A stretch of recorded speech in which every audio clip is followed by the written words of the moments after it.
कौन हूं मैं?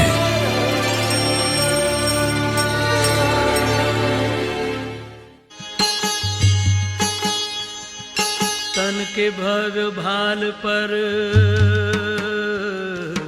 तन के भग भाल पर विराज रहा मैं।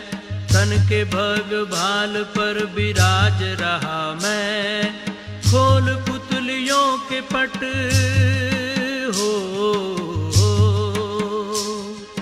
खोल पुतलियों के पट निहार रहा मैं, निहार रहा मैं। तन के भग भाल पर विराज रहा मैं। खोल पुतलियों के पट हो, खोल पुतलियों के पट निहार रहा मैं, निहार रहा मैं। तन के भग भाल पर।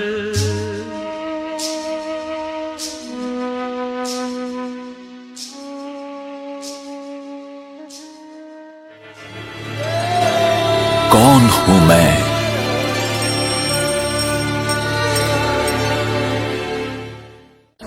आज मानव विकास के जिस मुकाम पर आ पहुंचा है, वहां उसके लिए अब कुछ भी असंभव नहीं रहा।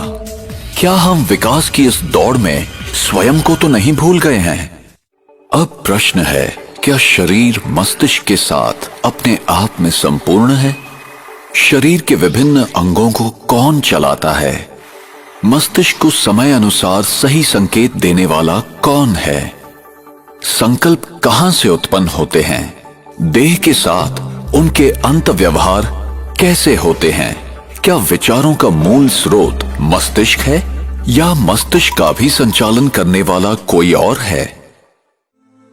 आइए अब हम एक अनुपम यात्रा प्रारंभ करें और स्वयं के विषय में उस सनातन सत्य को खोज निकालें जिससे हमें पूरा ज्ञान एवं अनुभव प्राप्त होगा कि मैं कौन हूं। ये मैं नहीं हूं, मैं ये हूं। मैं एक आत्मा हूं, एक अति सूक्ष्म, अविभाज्य और अविनाशी चेतन दिव्य प्रकाश बिंदु रूप हूं, एक पराभौतिक सत्ता हूं। जब तक मैं आत्मा इस देह में हूं, तब तक ये कहा जाता है कि देह जीवित है। जब मैं आत्मा देह से निकल जाती हूं, तो शरीर शव हो जाता है। इस घटना को ही मृत्यु कहते हैं। किंतु फिर भी आत्मा तो अजर, अमर, अविनाशी है। वो सदैव जीवित है। मैं आत्मा मस्तिष्क के बीच में भ्रिकुटी के मध्य में स्थित हूं, यहीं पर विराजमान हूं। मैं आत्मा शरीर की सभी इंद्रियों का मस्तिष्क द्वारा संचालन करती हूं। भ्रूण जब तीसरे से 5वें माह का होता है, तभी उसमें जीवन शक्ति आती है। ये जीवन शक्ति ही आत्मा है। सामान्यतः जब आत्मा नए शरीर में प्रवेश करती है, तो पिछले जन्म के अनुभव, स्मृतियां और घटनाओं को भूल जाती है। इसकी दूसरी ओर मृत्यु क्या है?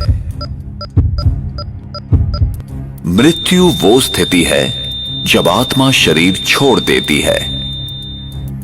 और आत्मा जब शरीर छोड़ती है, तो वो शरीर जो खून, हड्डी, मांस से बना हुआ आत्मा का वस्त्र है, एक पुतला मात्र रह जाता है, जो प्रकृति के पंच तत्वों में विलीन हो जाता है।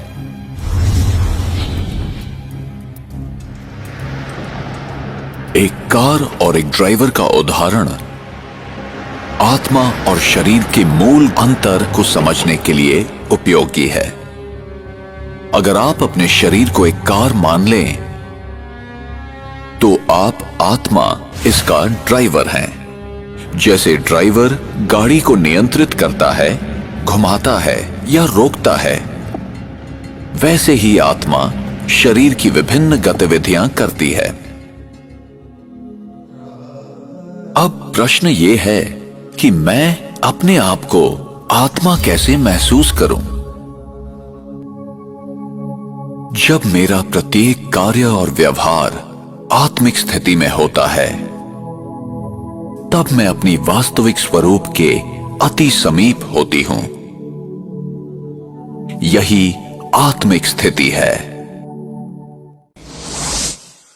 इसलिए अपने आप को आत्मा समझें, अपने जीवन को आध्यात्मिक दृष्टिकोण से जिएं और सबके प्रति सकारात्मक वृत्ति रखें, जिससे हमारा जीवन और हमारा समाज शांति, पवित्रता, खुशी और प्यार के प्रकाश से जगमगा उठे।